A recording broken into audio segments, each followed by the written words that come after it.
Bienvenue dans cette nouvelle édition du Non-Stop Info. Voici les titres de l'actualité. La CEDEAO rejette la plainte de la Gambie contre le Sénégal pour blocus à la frontière. L'instance régionale estime que la Gambie ne remplit pas certaines conditions en matière de transport routier en Afrique occidentale. En République démocratique du Congo, la majorité présidentielle accuse Moïse Katumbi de vouloir influencer son procès. L'ancien gouverneur du Katanga se serait déclaré candidat à la présidentielle à la suite de l'enquête ouverte à son encontre. Et puis la deuxième journée du Forum économique mondial sur l'Afrique s'est tenue ce jeudi 12 mai au Rwanda. Plusieurs chefs d'État africains étaient présents à cette cérémonie d'ouverture consacrée à la transformation numérique. Mais tout d'abord, la Guinée et le Libéria ont décidé ce jeudi 12 mai d'unir leurs forces pour faire face à la menace terroriste. Cette coopération se manifestera par un échange régulier d'informations et par la mutualisation des efforts pour empêcher l'accès de leur territoire au mouvement terroriste. Je vous le disais en titre, la CEDEAO rejette la plainte de la Gambie contre le Sénégal pour blocus à la frontière. Après avoir mené une enquête, l'instance communautaire a estimé que la Gambie ne remplissait pas les conditions liées au transport routier inter-État. Plus de détails avec Oumou Kalsoumba.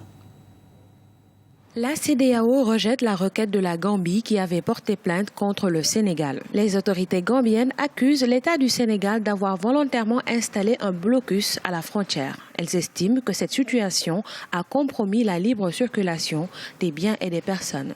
En effet, les transporteurs sénégalais ont boycotté la Transgambienne depuis le 10 février 2016. Cette situation est intervenue suite à la hausse des tarifs de la traversée des camions et des porte-conteneurs qui est passée de 4 000 francs CFA à 400 000 francs. La CEDEAO a envoyé une commission d'enquête et il ressort du rapport qui a été établi qu'effectivement, les tarifs sont passés de 4 000 francs à 400 000.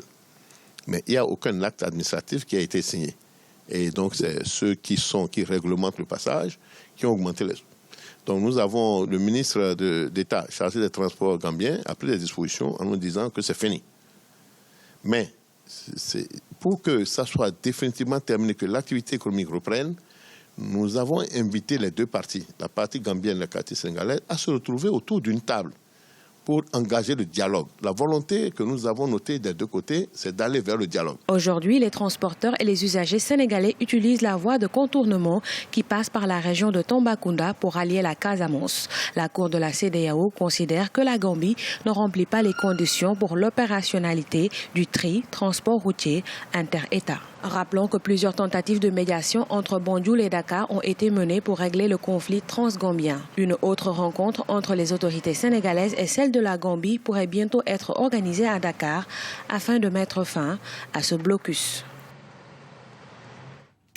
Également dans l'actualité, aux Comores, le second tour de l'élection présidentielle du 10 avril s'est poursuivi mercredi 11 mai sur l'île d'Anjouan pour un scrutin partiel. À la suite de ce nouveau vote, le camp du candidat Mohamed Ali Swalihi, toujours en deuxième position après Azali Assoumani, a remis en question la légitimité de la CENI.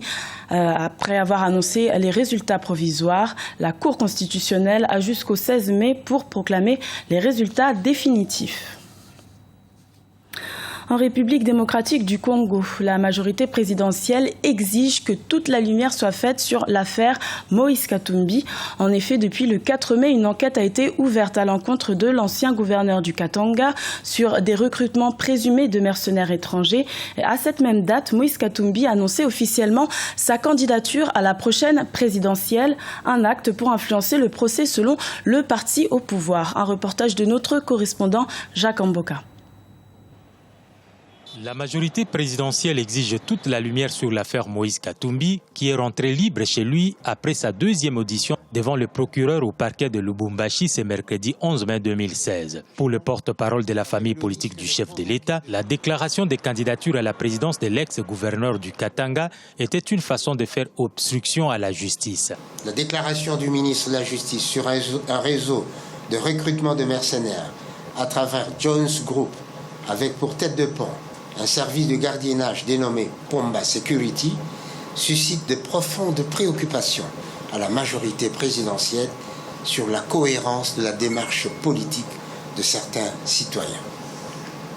Par souci de transparence et par respect de l'indépendance du pouvoir judiciaire, la majorité présidentielle exige que toute la lumière soit faite sur ce dossier par les autorités judiciaires compétentes. Tout en reconnaissant à l'accusé la présomption d'innocence garantie par la justice congolaise, la majorité présidentielle manifeste sa grande préoccupation et estime qu'une négligence des autorités dans une affaire de ce genre peut conduire à des conséquences irréparables pour la sécurité du pays. La démarche de la majorité présidentielle est politique. Il s'agit d'une approche communicationnelle qui consiste pour la majorité de démontrer que la procédure entamée en justice contre Moïse Katumbi n'est pas un montage politique. Le camp Moïse Katumbi a multiplié la communication même au niveau international pour faire de Moïse Katumbi la victime de Joseph Kabila. Moïse Katumbi bénéficie de la présomption d'innocence. Le dossier est en instruction au niveau du parquet. Il doit se battre sur le terrain judiciaire et prouver qu'il est innocent et que les faits qui lui sont reprochés sont faux. Moïse Katumbi reviendra pour la 3e fois devant le procureur du parquet de Lubumbashi le vendredi 13 mai. Une affaire qui focalise l'attention de l'opinion et risque de prendre plusieurs semaines, voire de mois, estiment les analystes. En cas d'inculpation, ce serait un coup fatal à la course à la présidence de la République de l'ex-gouverneur de la province du Katanga. Et notez que Moïse Katumbi devrait à nouveau être entendu par le parquet de Lubumbashi ce vendredi 13 mai pour une 3e audition concernant cette affaire de recrutement supposé de mercenaires. Le 26e Forum économique mondial sur l'Afrique est ouvert depuis le 11 mai au Rwanda. La cérémonie d'ouverture s'est tenue ce jeudi 12 mai en présence de nombreux chefs d'État africains. La révolution industrielle numérique était au cœur de cette rencontre. Un reportage de notre correspondant Oliva Diakotan. L'Afrique doit valoriser et rendre dynamique l'utilisation du numérique pour être au rendez-vous de la 4e révolution industrielle. Le 26e Forum économique mondial, qui se tient sur 3 jours à Kigali, est revenu sur la problématique. Le Rwanda, pays hôte, connaît des avancées notables grâce au numérique. De 2010 à 2015, le numérique a attiré 45% des investissements selon le ministère rwandais des technologies, de l'information et de la communication. Aujourd'hui, tout le pays serait couvert par la fibre optique. Lorsque nous avons décidé d'investir davantage dans les TIC, beaucoup de personnes étaient perplexes. Elles ont même affirmé que c'était une folie, car, disaient-elles, l'agriculture, la base de notre économie, n'était pas développée et qu'il ne fallait pas parler d'un secteur immatériel comme celui des TIC. Aujourd'hui, les TIC soutiennent tous les secteurs de notre économie. Actuellement en Afrique, environ 25% de la population a accès à Internet et depuis 1992, le secteur des TIC connaît une progression considérable. Selon certains spécialistes, d'ici 10 ans, le numérique va aider l'Afrique à mieux stabiliser sa croissance économique qui ne dépassera pas les 3% en 2016 d'après les prévisions des institutions financières mondiales. Nous n'avons pas le choix. Nous devons être ambitieux pour notre continent grâce aux TIC et je suis persuadé que d'ici une décennie, l'Afrique sera un continent de prospérité et de croissance inclusive. Donc ce dont nous avons besoin, c'est d'utiliser les TIC pour créer beaucoup d'emplois pour notre jeunesse. Notons que les meilleurs entrepreneurs sociaux ont été distingués ce 12 mai 2016 lors du Forum économique mondial. 20 ateliers de réflexion sont prévus ce 13 mai 2016 pour mettre un terme à cette 26e édition de cet événement.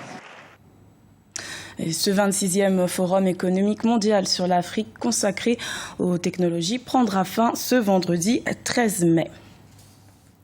En bref, l'Égypte devient la 2e plus grande économie d'Afrique selon le Fonds monétaire international. L'Afrique du Sud a cédé cette 2e place, notamment à cause de la dépréciation du rand. Le podium des plus grandes économies africaines est désormais le suivant. Le Nigeria se place en pole position, suivi de l'Égypte et de l'Afrique du Sud qui est relégué à la 3e place. C'était le journal de la rédaction. Merci de l'avoir suivi. L'information continue sur Africa 24.